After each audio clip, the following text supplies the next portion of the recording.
A student in class maybe 10 years ago. Yeah, 10 years. Yeah, 10 years.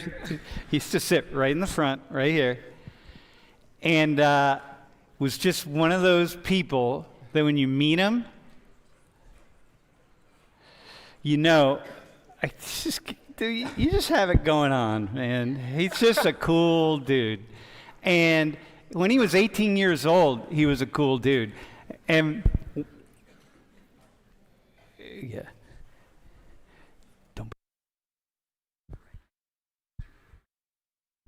So there was one time in class, I tell this story because it's such a cool story. It happens periodically over the years, my 40 years of teaching. But one time you started saying something. Yeah.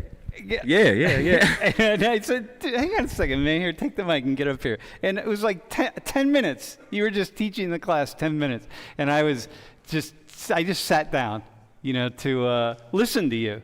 Right. You were 18 years old. Yeah, I was young then, man. You were an old man at 18. So listen, you're here for a reason. Can you go to the next slide? Tell them why you're here. Yeah, no, for sure.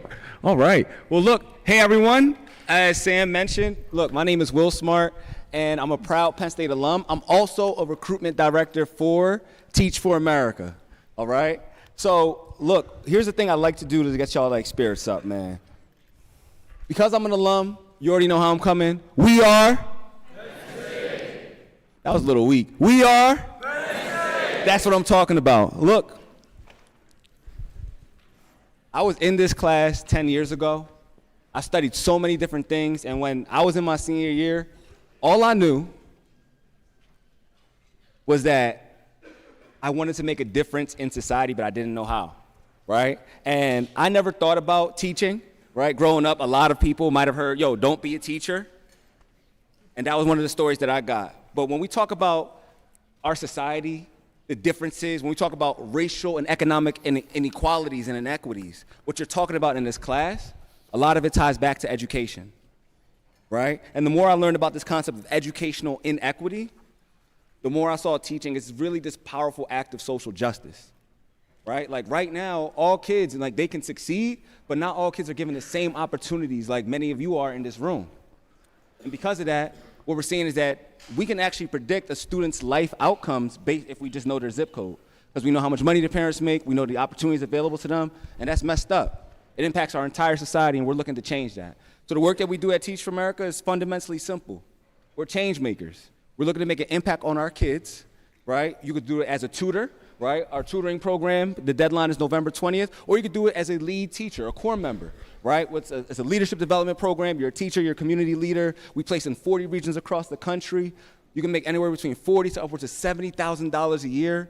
We help you pay for grad school and help you develop as a leader, so not only be a teacher, but you could be a policymaker, elected official, any of those things, right? So that's just a little bit about the work that we do here at Teach for America. So are you going to put the code back up at the end so they can scan? Yeah, at the end. Yeah, so I'll put it back at the end. No, they're actually gonna take their quiz in a few minutes. So listen, a couple quick questions. Yeah. Any major is welcome. Yes, any major is welcome for Teach for America. All majors are welcome. You don't need a background in education. And I have had so many students that have done Teach for America, and I'm in contact with, probably 70 or 80 of them. Yeah. And they somehow always seem to end up doing cool things. Yeah. They don't. Some stay in teaching forever, but most don't, and they do cool things, man. They do really cool things. It's a really 2-year commitment, right? Two-year commitment. That's it. Full health care. Full health care, full benefits, all of that. Money for grad school in many instances. Yeah, pay for grad school. We have graduate school partnerships. So if you want to go to law school, we help you get application fee waivers and scholarships to go to law school, things like that. Look around at all these people wearing suits, because it's a recruitment day. It's a job fair. That's right here in town. Yeah. That was at the technical fair for the engineering jobs.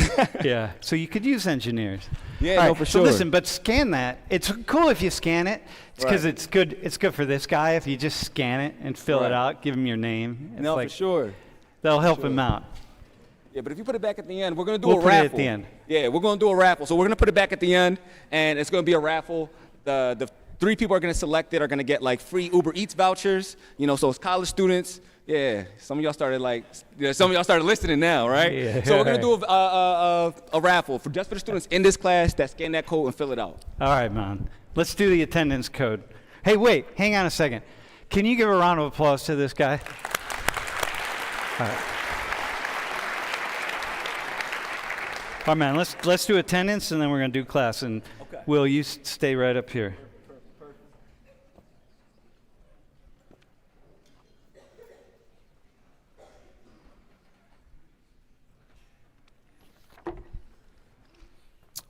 All right, man.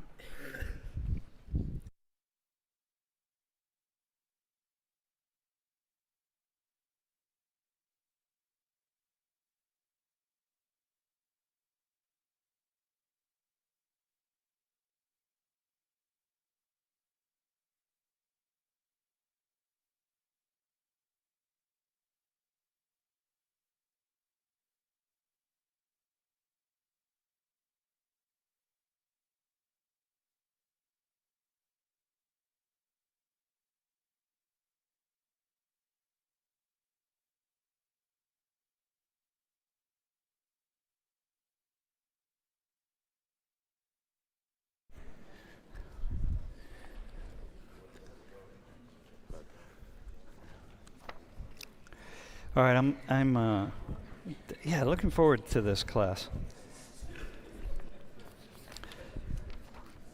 All right, peeps. Meet Will, by the way. Andriel.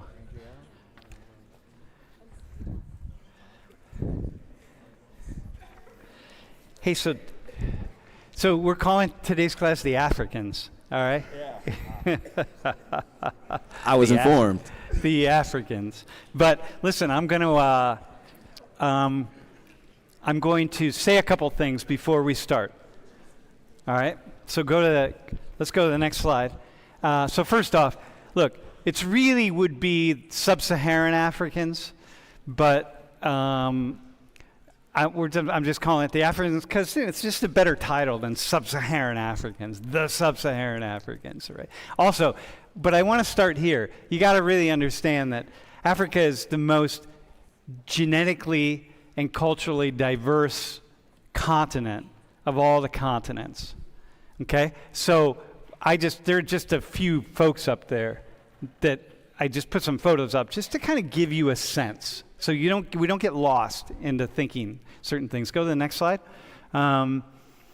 And, you know, I showed this slide the other day, but just look in the continent of Africa, the different skin pigmentations.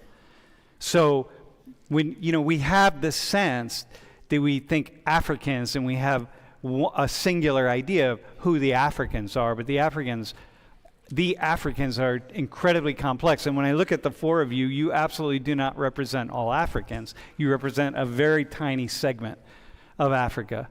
Okay? So go to the next slide. Listen, Darnisha, I have to use the pointer here for just a second out here, but it's all right. Just a sec.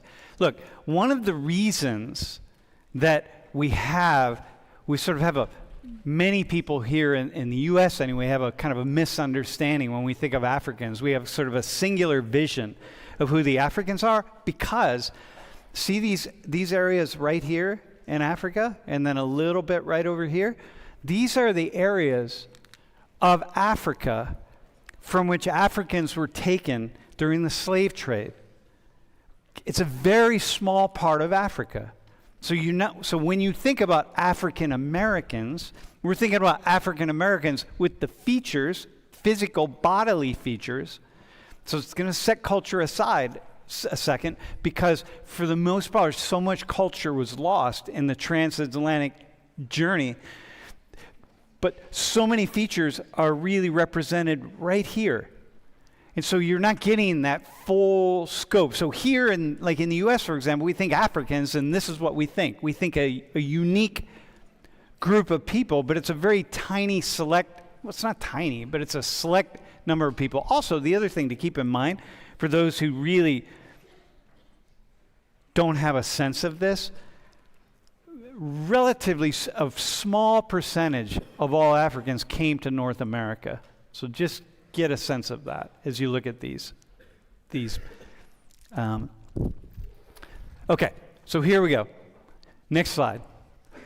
All right, so here's my first question. Well, first off, let's introduce yourselves.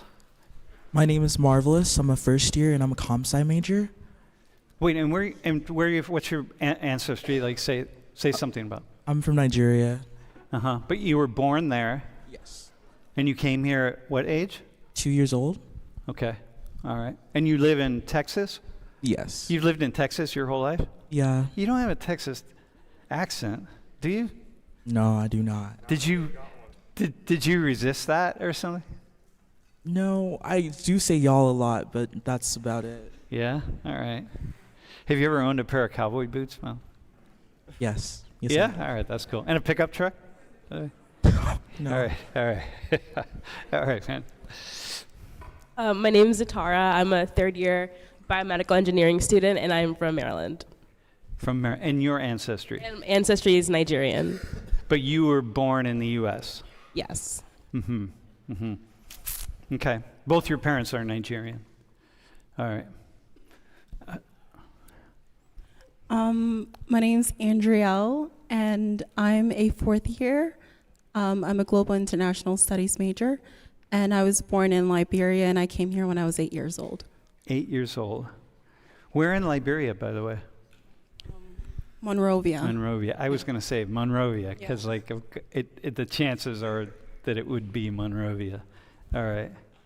Mr. Smart. All right, yeah, allow me to reintroduce myself, right? So, my name is Will Smart. When I was a student here, I studied psychology and global international studies, minored in sociology and stuff. But, so I'm from Philly, and my ancestry is Sierra Leone. My parents are both from Freetown, Sierra Leone, and my great-grandparents actually have roots in Nigeria. And so I was born here, and I was raised here. Have you been back? Have you been to Sierra Leone? You have, right? Yeah, I've been to Sierra Leone twice. Once when I was really young, and then another time back when I was in college in around 2017. Oh yeah, that's right. That's right. Yeah. And Andrielle, have you been back to Liberia since you came? I was gonna go back, and then COVID happened, after I graduated, and I couldn't, so I had to postpone it. I'm going back next year. Okay, awesome. Have you been to Nigeria? Yes, I went when I was in, I think, first or second grade, but I haven't been back. And Marvelous. I've never been to Nigeria. Yeah? Dude, you gotta go, man. Yeah. All right, listen. So we're gonna have a conversation, and the level of complexity that is that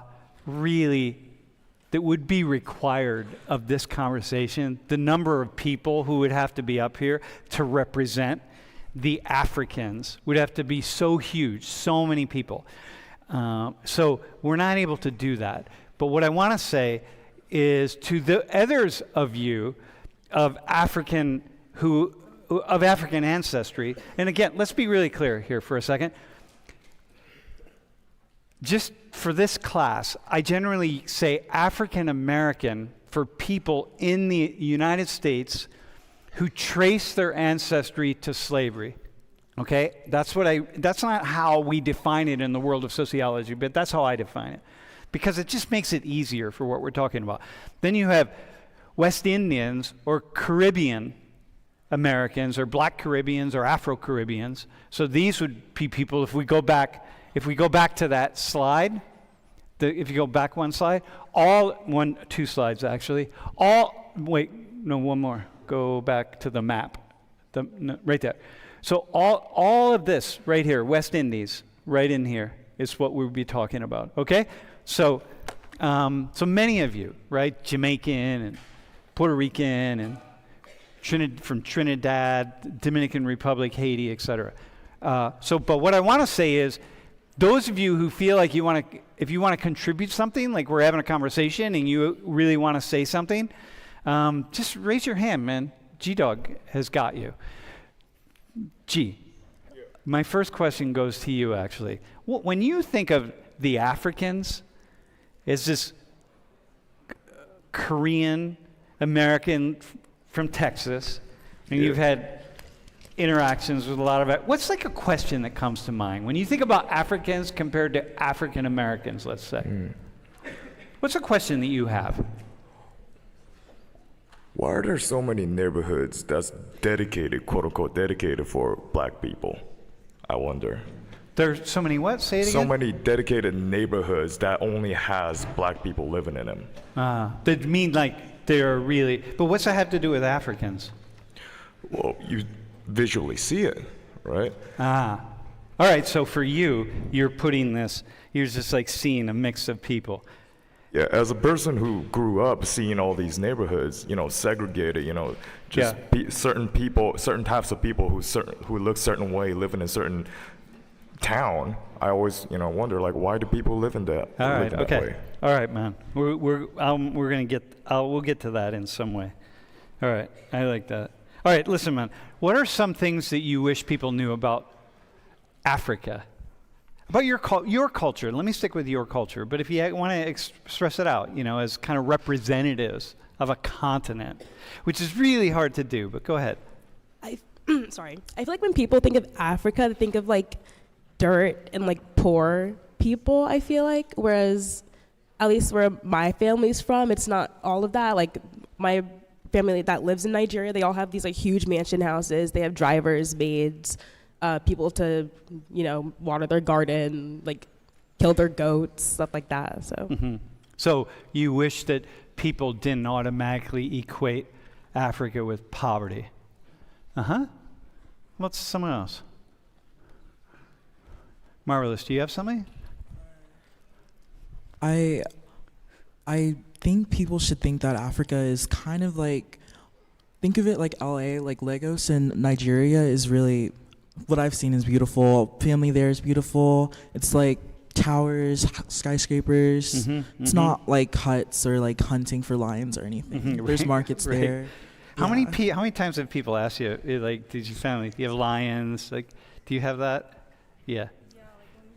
Wait, hang on. Yeah, like when we first came here, I think some people said things like that out of ignorance. Yeah. So I guess. Wait, what did they say? Like, have you ever seen a lion? Or yeah. Did you like? You guys live in huts and like I mean, yeah, some people do in the villages. Some people, but now that things are changing now, and I think that's still in the media. But people do have houses, and of like concrete, and like she said, like mansions. Yeah, it's like everywhere else, right? Exactly. Yeah. How about you? What's like something that you wish you would want people to understand?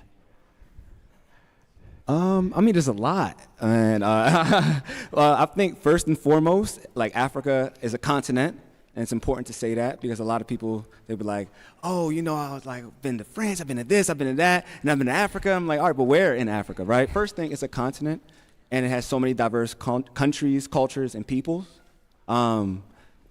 That's like a huge thing. Another thing is a lot of people think that there is no culture and that there is no history when it comes to the cultures and the countries in the African continent. And that's just simply not true.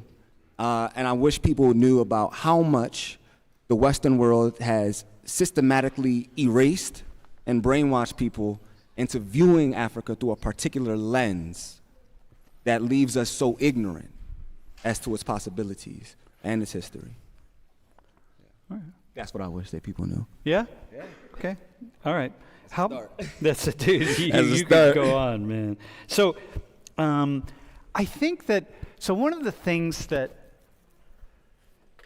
So we talk about Black American. Like your parents all like they don't identify as African American. Can I assume?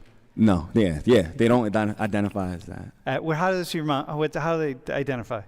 Well, she's a Sierra Leonean okay, immigrant. All right. Sierra Leone. Yeah, same thing, Liberian. So they would never say. So you say, "Oh, you're African American." Your parents would be like, "No, we're Liberian." Yeah, Liberian. Yeah, exactly. Same thing, Nigerian. Yeah. Would they? If they heard you saying like, "Hey, I'm yeah, I'm African American, would they correct you? Be like, yeah. They say, Yeah, they would like they'd be like, no, you're not. And then I'd be like, okay. do they say even Nigerian American, or do they say Nigerian? They just say Nigerian. Yeah. How is that? Why is like? Do you have a sense of what's behind that? Same with you. Like, is it Liberian or Liberian American? Just Liberian. Yeah. Yeah. Because this is the thing, right? So here, this is such an issue. You know, with people like you're not Mexican. You're Mexican American. You're not Irish. You're Irish American. You know, kind of thing, right? It's so fascinating. But there's a pride. There's a pride there. So you're first gen because you were born. You're first gen. The two of you are first gen, but two of you are second gen because you were born here. So here's a question. So many people have the idea that you would be here in the U.S. and just automatically identify with African Americans, Black Americans, right? African Americans. Remember, Black Americans who trace their ancestry to slavery. So can you identify with, meaning that, you know, you're all, it's like when you look out in the classroom and you look at everybody in this room who's Black, it's like you're all one group of people. That's how somebody on the outside is going to see it. Okay? Can you say something, just a little, what would you say about that? I mean, like, before I came here, everyone looked like me. And so I didn't, like, when I came here, I saw them as Africans, and so it was told to me that they're Black and not, like, African. So I think, like, I didn't see a distinction until I came here. And I think, I don't know, I think that's just, like, the system in America to very much, like, oh, I'm Black, and I'm Black American, and then you're this and American, and this and that. So I didn't see that distinction until I came here. And growing up, and it's just been made known to me that there's Africans and then there's Black people. So did Black people, some Black Americans, this is a question for all of you, sometimes try to pull you aside and be like, hey, listen, man, this is how you're going to have to deal with race in the United States, because they saw you as one of them. And meanwhile, you're not really seeing yourselves as one of them because you're Liberian, you're Nigerian, you're Sierra Leonean. Can you just walk into that a little bit? I just wonder how that, because Europeans have the same thing, right? Europeans come here, and they are just immediately seen as white Americans, and Europeans are like, yo, hang on, man, I'm German actually, I'm not white, or I'm British, I'm not white. So don't tell me about white people and what it's like to be white, because I'm not white, I'm German. I'm like, kind of thing, you know. For us, like, we don't care. Like, for speaking from my country. Yeah.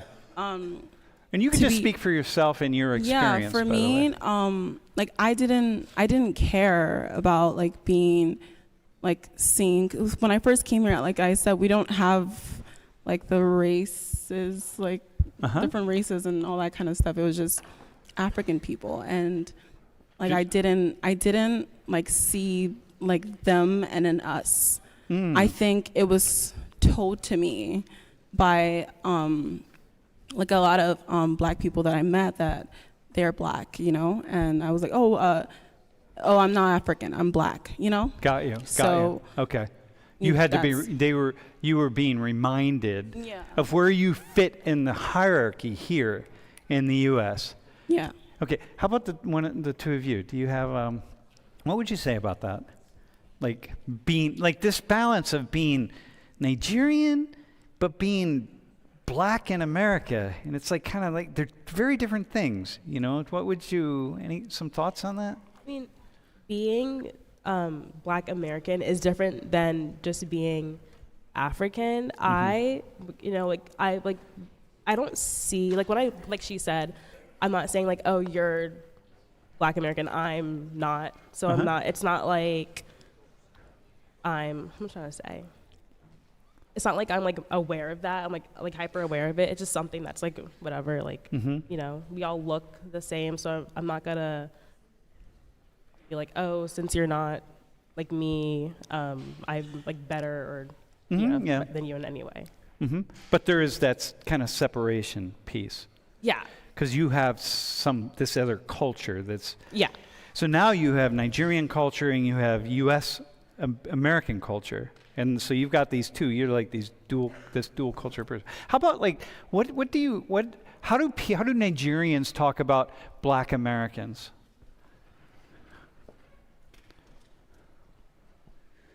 Like, how do Nigerians, for example, this is a complicated question, and Will, you can jump in, but let them try to answer it first, right? When we look at some of the statistics and data on just like poverty, the Black experience in the U.S., right? Because Africans can be very conservative, by the way, right? But by the way, Black people are very conservative. In the true meaning of what conservative is, Black people, in many ways, here in the U.S., are the most conservative people in the U.S. And all you have to do, in the classic way of thinking about conservatism, right? All you have to do is go to a Black church on a Sunday morning. Of course, it's going to take like 2 hours or sometimes 3 or 4 hours of your time, but it's entertaining. It's interesting, right? And what you're going to hear is a singular message over and over again. And the message is, take responsibility for yourself. If you screw up, it's nobody's fault but yours. You have to make it happen. It's on your shoulders. You are responsible not just for yourself, but also your family. No excuses. This is just the message, man. If I could like lay out the message of Black ministers and pastors, that is the fundamental core of every single Sunday sermon. And that's ultimate conservatism, because it's about the individual is responsible. The individual has to do it. So I'm just wondering, like, yeah, how do people talk about just the African American experience compared to, because Africans have a different experience. Do you have anything on that you could say? Will, do you have? Yeah, go ahead. Say like the African American experience. Like, yeah, what just do you African mean? Americans. Like, you look at the data that we have, right? The both education, poverty, crime, the things that are higher, right? And like, I mean, when it comes to the education, like, we don't really, I don't know, like, we can't, I don't want to say we can't relate, but it's like, not every African is like doing well, but I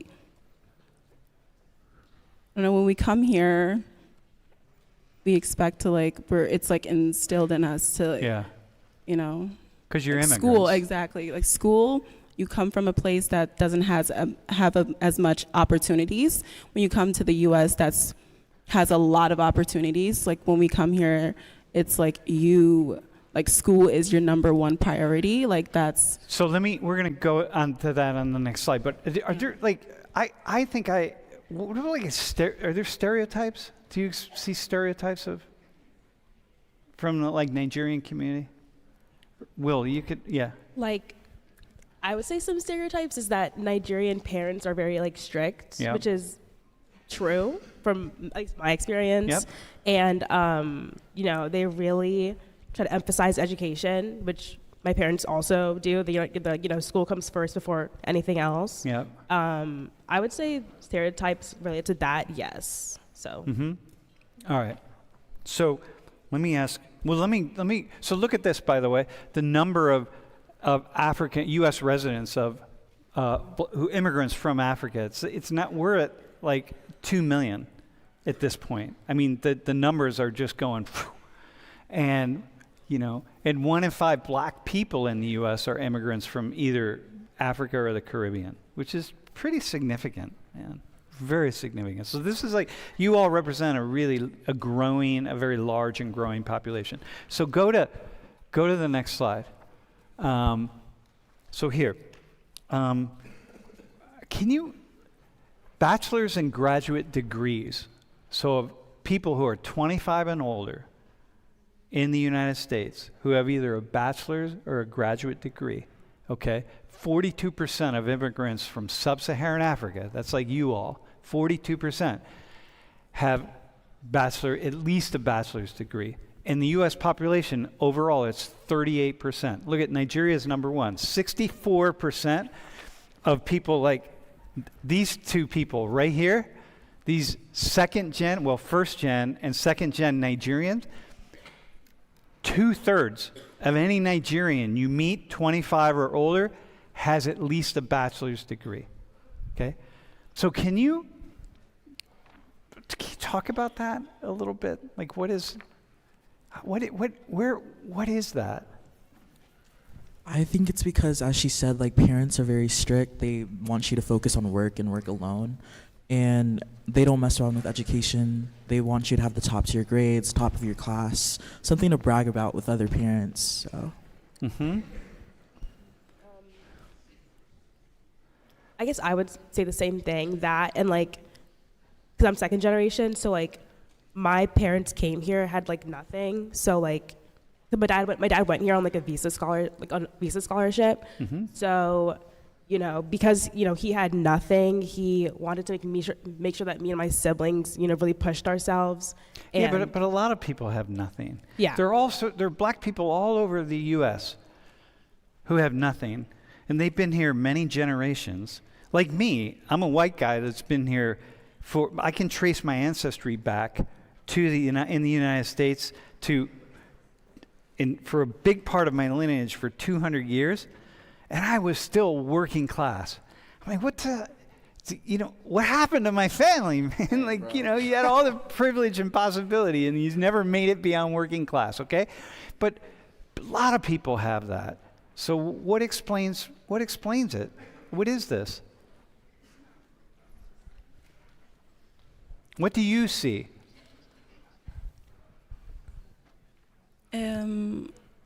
I just think that like our history in Africa and like colonization, everything,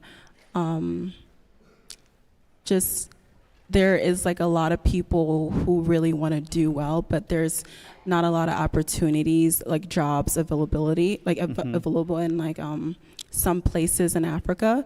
So like I said before, when you are able to come to the United States, where a lot of Africans see it as milk and honey, like so much opportunities here.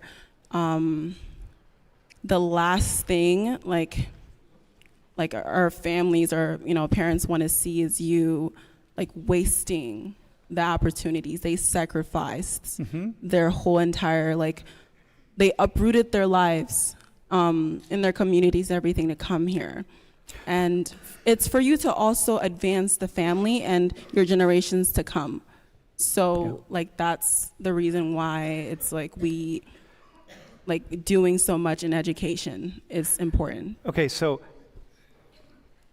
how is it that, how do you feel, how do you feel when all we see, think about the data that I'm showing, right, of black people in the Americas. Like, that's not you all. Like, the people associate here poverty, and of course, half of all black Americans are middle class, right? And then the other half, people are, you have your upper middle class and upper class, and you have poor people, right? But the idea is half of all black Americans are middle class. You have to start right there, okay? But the idea that always we're talking about black poverty, black exploitation, black discrimination, black social, that we need, you said it, you used the word social justice, right? We need social justice. Black people, social justice. And I'm like, Racial justice. Racial justice. You guys don't need racial justice, man. You're not asking about that. You're not talking about that. You're talking about being Nigerian, being Liberian, Sierra Leonean. It's like, how is it that that conversation is a very, very narrow conversation, but you're not living that? You're like the people, it's like, that's not me. How is that for you? But do you have that? Like, that's not you, bro. Look at you. You're from Texas. this Nigerian kid from Texas. We see, oh, black people. We look at Marvelous here. By the way, people are gonna see you and think some kind of way about you. But you're like, no, man, I'm this Nigerian dude from Texas. Like, come on. How is that? Maybe you've never been asked to think about this, which is cool. And then, Will, I want you to weigh in on this. Yeah. Can you go for it? Do you have something to say? And by the way, another African in the class, anyone want to respond to this? Because sometimes you have, yeah, go ahead. But you go ahead. It's just that there's like, our parents like told us that there's more more important things to worry about. It's just not noticeable when minor like racism or anything happens towards us. So that's like not your history. Yes. Yeah, you have a different history. So you have U.S. race relations history. You have slavery history. You have social justice, civil rights movement. You have all that history. But that's not your history. You're Nigerians. And you're on a different path here. Is that? That's, I don't know if that sounds right, but I was trying to say like how when upbringing, your parents don't like teach you about racism. They're not teaching about that. Yeah. They're the same with you. They're not, your parents aren't teaching you about racism. They're not talking about it. I mean, that's not the primary thing. You're just like, get going. You're Nigerian, man. My response to that. Wait, can you? Hold it really close. My parents came here from Kenya, and so I'm a first gen. And when my parents got the chance to tell us about the history, like that's what we should learn. We learn about both Kenyan history and American history because they told us when people see us, we're Black American. I consider myself an African American, even though my parents are from Kenya. And I feel like it's important for us to realize we don't have the same struggle as Black people that descend from slaves. Yep. But it is important for us to realize that history does affect us as well. Yep. And I feel like as African people, to kind of disregard that, it's not. I don't see how that helps us in any way. So right, but what you're saying is, because my experience of Africans is it's really a struggle. It's very much what you're saying, and what you're saying, it's like no, but I'm Kenyan or I'm Nigerian. I got this other path here that's really important, and then you have the other history.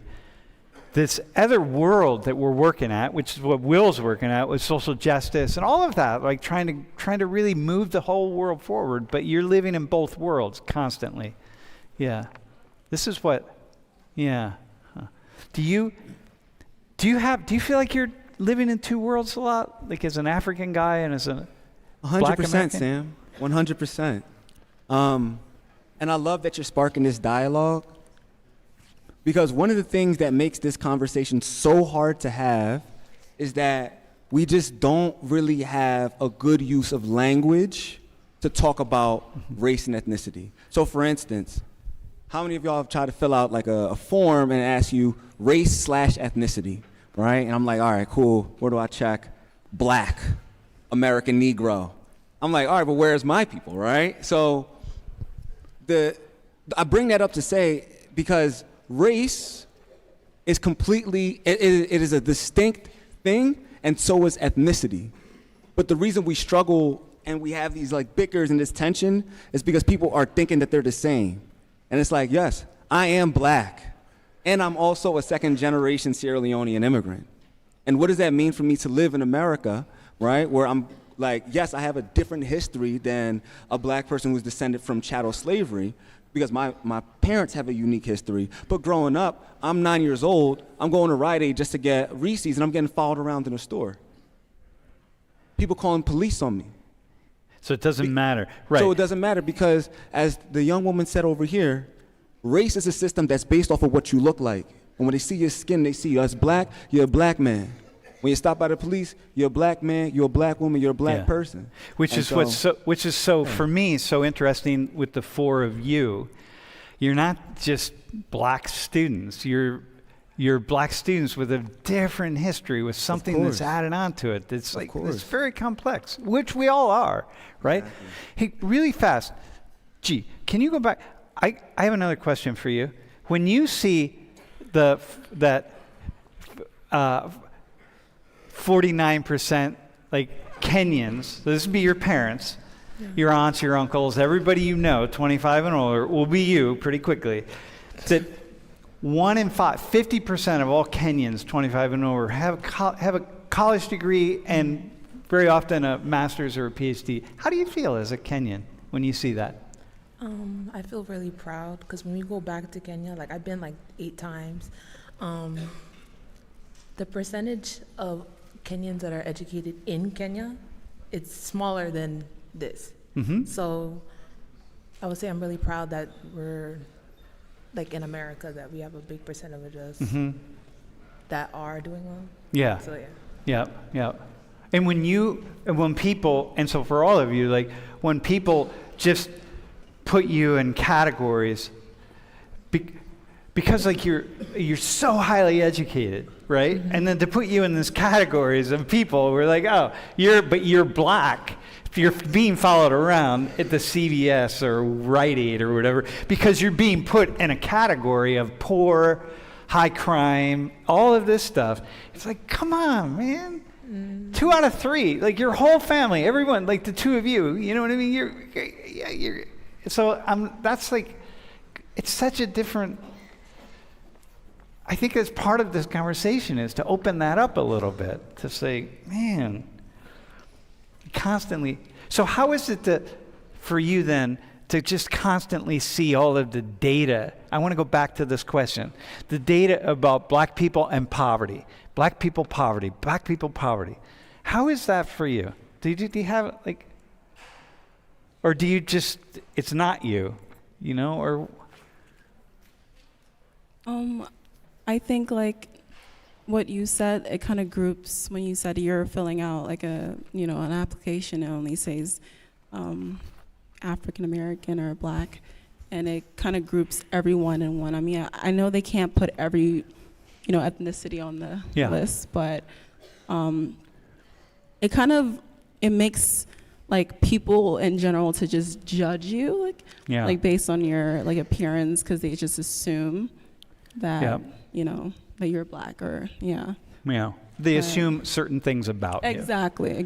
Yeah. Like you're black, and that means that you're like this and you're like that. So No, and we have that, right? Like for me, growing up in the working class, and now I'm a college professor, so people just, you're gonna see me and you're gonna be like, oh, this guy, this white man college professor. I'm like, no, man, like Lori's mom cleaned houses. Her dad's an electrician. My mom was a secretary. My dad worked in a factory. It's like I'm working class, man.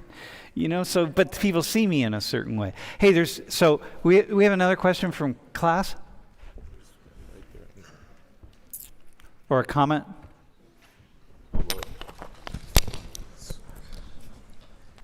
Yeah, this is my question. My question was, previously you stated one of the things that you see as an African from parents is strictness in terms of education, perhaps, which is currently within the within the modern culture a lot more of a stereotype for Asians. Do you think that such a stereotype will soon slowly become something for Africans as well, or do you think this stereotype would be good or not so much?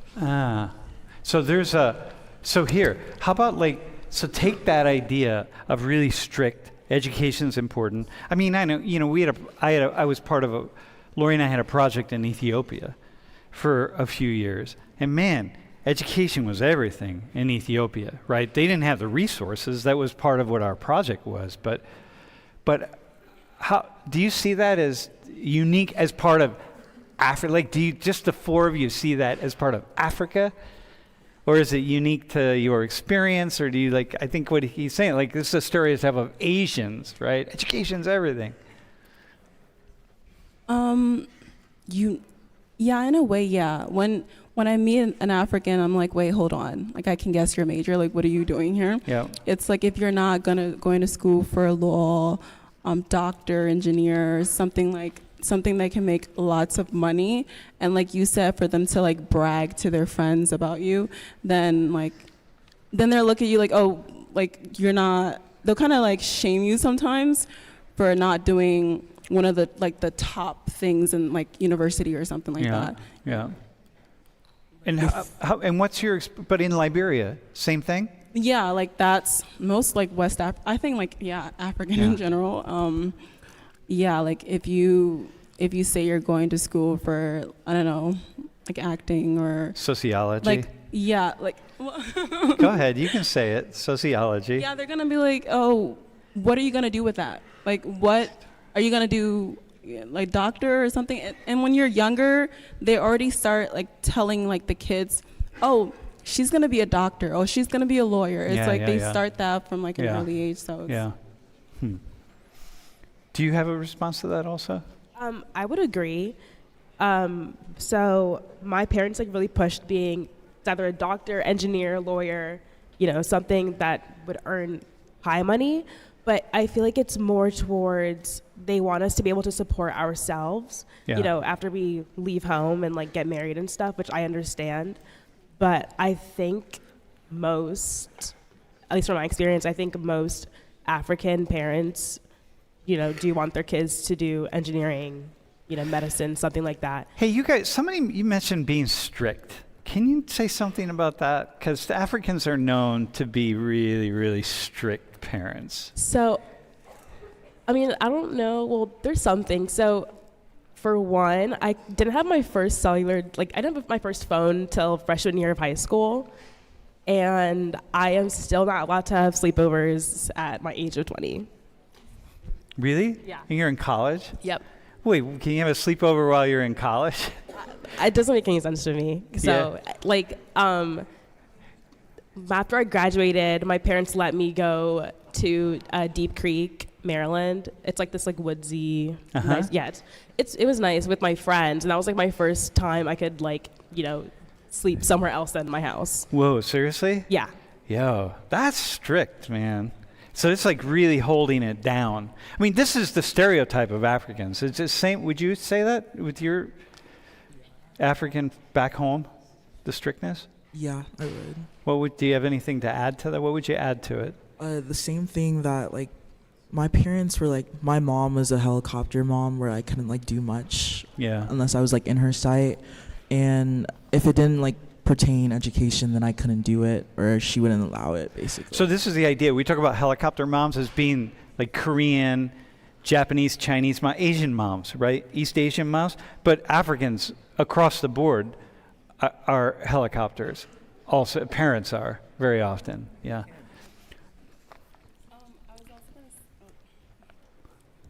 I was gonna say that even now, when you're in college, they question sometimes why you're doing social things. If it doesn't pertain to school, they're gonna be like, oh, why do you need to do that? Why do you need to go to a club meeting? Or why do you need to you're there for school, so just focus on your school. And it's no, you need to make connections that way, that when you graduate, you have to kind of explain that to them, you need to do this and you need to go to this place because you need the connections also. But they only see it as you're trying to waste away your time instead of studying. Oh my God, I wouldn't have done very well with African parents, man. Anyone want to say something? Anyone in class want to add to it? Add to any Africans want to add to anything up here on the strictness in particular? All right, man. Do we have a question on the stream? Or in class? Go ahead. I have just a basic question. So you guys all identify as African and as maybe some of you as American at the end, smart? Yeah. I'm assuming you all identify as American as well from Philly, right? Well, hang on. Use the mic, dude. Yeah, like so to answer your question, like I have multiple parts of my identity, and I identify with it, in different ways. But tell me a little bit about like what you're thinking behind your question. So my question is kind of generic. How long do you have to be somewhere? How far down the line do you have to go that you no longer are part of where you're from, and you've now picked up a new identity? So my parents came from Greece, but I consider myself American first, Greek second. How long? So if I went to Africa, how long would I have to stay there and build a family and become part of the culture until I'm African? Or am I never African and I'm always an outsider? Or do you guys always feel like outsiders and you never fully integrate into your new society? So for the rest of you there, do you guys you will always be African, or will you never truly feel I am now an American with African ancestry, but I'm American first? Okay. I actually have a question for you. Why do you identify as Greece first? Like, what experiences do you have that like made you like? I mean, as an American first, Greece second. Tell me a little bit about like why you do that. I say I'm American first because I was born here. I have an American passport. Yeah. I have American citizenship. Yeah. And I have been blessed to be born in this country, so I take pride in my country and my flag. Yeah. But I am very much Greek. My ethnicity is very much Greek. I trace half my lineage there. I experience a lot of the culture. My grandparents are very Greek. Yeah. My mom grew up half there, half here. I go there nearly every summer. For sure. I'm there all the time. But I take part in American culture. For sure. Because I'm around American culture more. It's kind of hard to, partake in. What's American culture? Everything I experience every single day. Like what? Like football. Dude, wait, hang on. I'm just asking you questions. No, this is a good question. Penn State's big. No, these university, are good questions. Football. So cars, food, integration, all this thing. It's American. So you're first like to me. you're in it, yeah. I'm as American as it gets. Okay, no, I got that. So what is it for you guys? You're not. Are you going to football games? I just had. Oh, you go to football. You're allowed to go to a football game. Here, listen. What's your parents' names? My mom's name is Chizo and my dad's name is Ukwenga. Yo, she should not be wasting her time at football games. All right, there's a lot of things that she could be doing instead of wasting her time at football games. So just you need to talk to your daughter. All right. Right. So the question, I think what he's asking are some really good questions. One last question for him. Yeah, go ahead. So, and what's your name? I didn't get your name. Michael. It's a perfect American name. Michael, have you ever had an experience that made you feel... Michael, you ready? Have you ever had an experience that told you explicitly, subconsciously, or made you feel anything less than American? Whoa, that's a good question. The very first time I told my friends what I call my grandparents. Which is what? So I never knew this. I just called. So Yaya Papu is Greek for grandma and grandpa. I called them that. I thought that was their names for like the first 5 years of my life. Yeah, man. When I found out it meant grandma, grandpa, I'm like, oh, that makes sense. Yeah. But when I first said that to my friends who are not who don't also have very ethnic upbringings, they were like, that's the weird names. That's weird. Yeah, that's the very first time I was like, oh, I'm a little different. You're a little different, but did it make you feel like you didn't belong? That you didn't belong, that you're not American, that you don't belong in this country? Did it make you feel like that? It made me feel that never made me feel like I didn't belong, but it made me have to explain myself. Yeah, for sure. Do you have to explain yourself often? Like why you do certain things, why, food. Food's a really good example. Wait, hang on though. I don't want to keep going too far because I want to get to some of the questions. We got more stuff. No, but listen. No, but this is a really fascinating question for immigrants. At what point? because it's really cool. Like Michael, what you're saying, like, there's like this pride here, right? This pride in the culture, pride is really instilled by your parents. Pride, and there are other people who are from Greece, by the way, who are just like, I'm Greek first, and they were born here. They're Greek first, and they're like American second. It's all just depends on what your family, like, how they kind of wrap you in that pride. And but what you're getting at is that idea is like, wait, hang on a second though. How many of us have been told like, that we're kind of second class or something, right? Yeah, it just stems from the fact, and I know that we have like other aspects to talk about, but I ask these questions, and it's important to ask these questions because it stems from the fact that it's not just a simple like, oh, the cultural upbringing determines like how you identify with a culture. There's other factors that impact it, right? Like for instance, like race, like I said, is separate than ethnicity, and it also impacts it, right? Like if you see something like perfectly like what's going on right now in the media with when they're talking about Haitian immigrants. They're talking about them in such a negative light that they're basically saying, go back to your country and get out of this country. Yeah, think about right? it. Swarms of locusts, right? They're like the flood of all the negative terms that we're using for people who, by the way, look like the four of you. By the way, the Haitians. Exactly. Here, I want to go to this question from Germany. So this goes to you, Will. How did teaching change your views on fairness? Axel, thank you so much for the question. So growing up, so I went to a Philly school. It was a city school. It wasn't the best funding, but it had some good funding. And then when I taught, I was actually in a really under-resourced school. And when I was in college, I already had the idea of like, oh, the world isn't fair. There's a lot of inequalities. But teaching, especially in a low-income community, it changed my view a lot, and it taught me just how unfair and how unequal the world is. Like in you're the going world into of education. like I remember I was in this class a few years ago, and I was asking students in this class just what their school background was like. Like when I was teaching in the school that I was placed in, there was like no windows in the building, right? Like many people don't go to school like that if they're in well-funded areas. Like there was no gym, right? If you had to do gym in the cafeteria, right? So and it's just like really bad, and it's really unequal.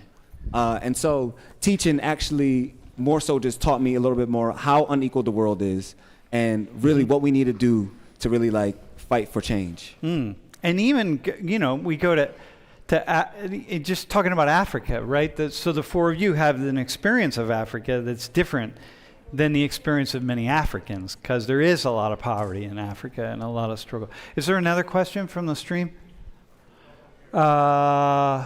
Stealing souls. Is there a commonplace belief in the diaspora across Africa? Let's just say across sub-Saharan Africa. Are there the four of you know? You're all young, right? Will, you're a little less young, but are there any things when you have conversations with other African students, either back home or here at Penn State, when you're interacting with other African students who are maybe not necessarily Nigerian or Liberian or Sierra Leone, are there any commonplace beliefs, just common beliefs that you all share? Is there certain common things that you just are like, yeah? Do you feel like an affinity to a certain ideology or belief? And maybe the answer is no. It's fine if it's no, if nothing comes to mind. There's a really interesting question. So a common belief? Yeah, a common sense of like shared understanding of the world.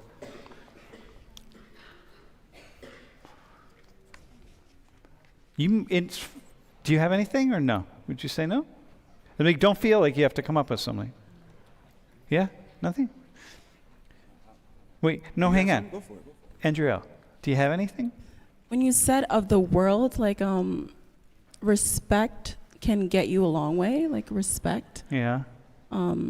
Yeah. Showing respect to, especially people, not all the time, but people higher up than you. Yeah. Elders. Yeah, elders. Yeah, elders. Is key. Yeah. Yeah, they really push like people, anyone older than you. They don't they don't have to be related to you or anything, but anyone you meet that's older than you. No, but here, respect. this is what, and then we're next person, right? So this is really big. Respect elders. This is really key across cultures, right? And all over the world, for sure. You know, it's breaking down in some ways in the West. But, you know, for sure, I would say that. Yeah. Deferring to parents. Bro, you have a question? Just speak? Okay. Have any of you, like, felt or, like, heard about in your families, felt any animosity from African Americans or, like, the black community? Yeah. Any, like, animosity or jealousy or, from the African American communities, right? Hey, who see you as somehow special or something? I don't know. Animosity? No, but like kind of feeling left out, not being able to connect with them, just feeling like I could never like belong in their community sometimes. Yeah. Like once they find out you're Nigerian? That, yeah. Uh-huh. Not Nigerian and also, I think just Nigerian. Uh-huh. It just feels like I don't know like the norms of like how to like common things that they do. Nigerians probably don't do the same thing. Mm-hmm. Like the culture here is different than Nigerian culture. Mm-hmm. Yeah, like you with your parents, right? You must have black American friends who are like, wait, your parents won't let you what? Yeah, I would agree with that. Sorry, you said? Yeah, feeling not. They like animosity. Okay, because I would agree with the animosity in a sense that we don't share the same history. Because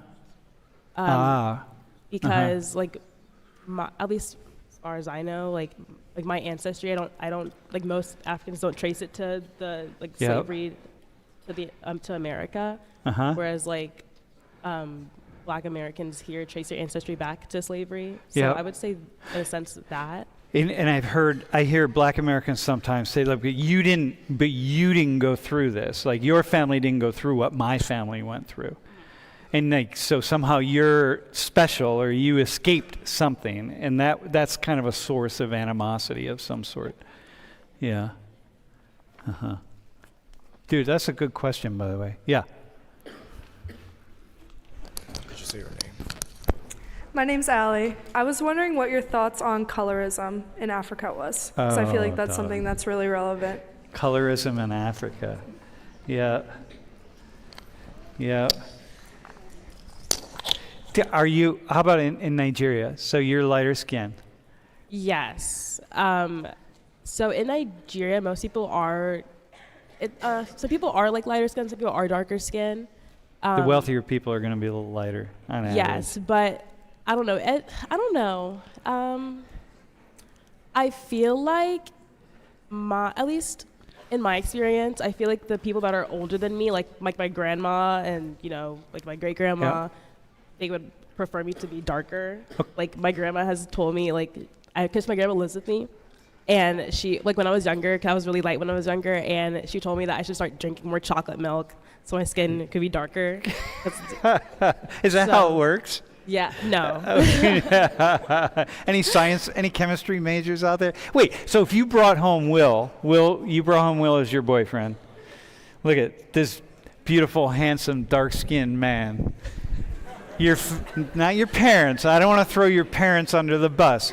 But other Nigerians in your community, you got Will or you got, well, we could do Marvelous. So you're a lot lighter than Will, but you bring Will home, man. Well, my parents wouldn't care. They don't care, but my grandma would be like, oh, they prefer Will.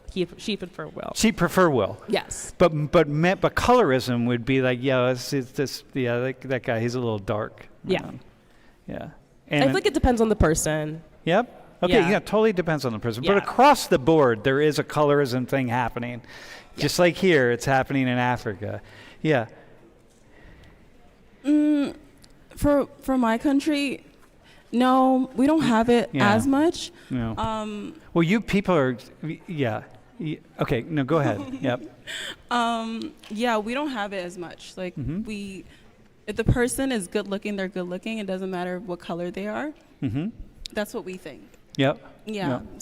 some parts of like Africa is definitely like because of colonialism, Yep. and like the lighter you are is seen as like you have more wealth, you have more money, and you look, better and like And you have privileges, right? And the lighter skin black people with lighter skin experience less discrimination and experience more doors that open more readily and more quickly. I mean, that's the thing that we deal with.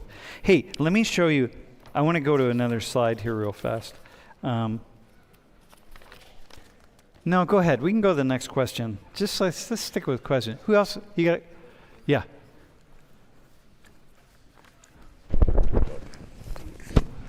I'm from Maryland, by the way, and there's a large population of Africans, so I've ran into a lot of Africans.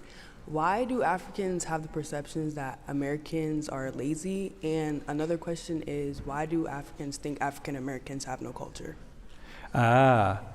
So Americans in general being lazy, or African Americans being lazy, or both?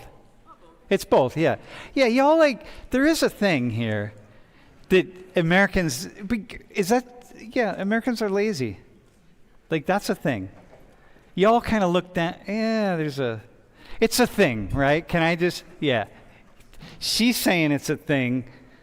I'm like, man, I've been around the block. You're not seeing that?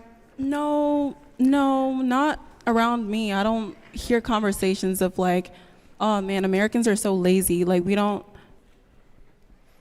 thing about it is we don't concentrate much on like I don't want to say we, but my country, we don't concentrate much on like other people and what they're doing and their laziness. It's so focused on us and how we can excel and put a name on our country like people as a whole. So if you're hearing things like that, then it's like a person to person basis and not really the whole entire. Hey, little final thing here, and then we got. Do you have a quick response to that? Because we're gonna. It's got to be 20 seconds. All right. Yeah. So on a person to person basis, like, that's not really my experience, right? Because a lot of like Africans that come to this country quickly start to understand the racial hierarchy. But I do understand that like in social media, in common conversations, like that is a thing that's heard of. And that's a problem because a lot of people don't fully, you hear that from people that don't fully understand how unfair this country is. So how unfair things can be, yep. Right, but those who learn about it, they understand it. All right, do you have one quick thing? What do you want people to know? That like Liberia was a country one of the countries that they sent freed slaves to. So it was established by freed slaves, and there were natives living there. So we have had like relations with freed slaves, and there were like the war that happened in Liberia was due to like a rebellion against like the freed slaves who turned into miracle Liberians. So a Liberia culture is heavily Western like influence, American influence, like Which the why flag. Your capital's Monrovia. After the president James Monroe. So everything like we are like we have our own culture, but it's like it's very Western. Hey, can we give a hand to our? Okay, wait. Okay. All right, real quick, before I know y'all want to go, real quick. Thank you all so much for the questions and for your intention. Like, having this conversation is so important as we're starting to like break down the nuances in this country. Really quick, If you could scan this QR code and just like fill it out really quick, it will give me your email, and I could just send you some more information about the program. If you're really looking to find a way to make an impact, you could do a virtual tutoring internship. It's 3 to 5 hours a week. You get paid up to $1,200 to do that. Or you could do like a post-grad program.